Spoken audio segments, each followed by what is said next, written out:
অচেনা মহিলার সাথে কথা বলতে খুব ভদ্র সাজেন, কিন্তু বাসায় বউয়ের সাথে ছেঁচড়ার মতো আচরণ করেন। ঠিক না ঠিক? কাস্টমার যদি মহিলা হয়, কি নরম নরম কথা তার সাথে বলেন, কি ভদ্র ভদ্র মানুষ সাজেন।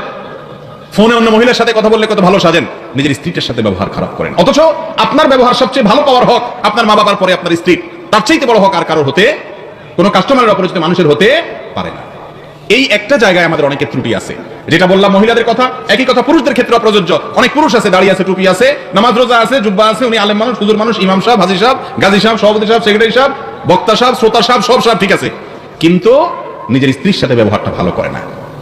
তার আচরণ কথায় কথায় তার মুখ দিয়ে গালি বাইর হয়, তার বউয়ে ঠিকই জানে, কেউ না জানলেও। ঠিক না ঠিক?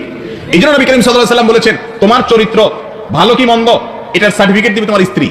আমাদের তো কমিশনার সাহেবরা দেয়, মেম্বার সাহেবরা দেয়। মেম্বার সাহেব, কমিশনার সাহেব আমার চরিত্রের কি জানে? আমার চরিত্রের আসল রূপ, আমি মানুষটা বাইরে লম্বা লম্বা ভালো কথা বলি, কথায় কথায় গালিগালাজ করি কিনা, ঝগড়াঝাটি করি কিনা, মারধর করি কিনা, ভাঙচুর করি কিনা, এবং বেয়াদবের মতো আচরণ করি কিনা, বদমেজাজ করি কিনা, অসভ্যের মতো কাজ করি কিনা, এটা জানবে আমার স্ত্রী। ঠিক না ঠিক? আর এই জন্যই তার কাছে ভালো থাকার চেষ্টা করতে হবে।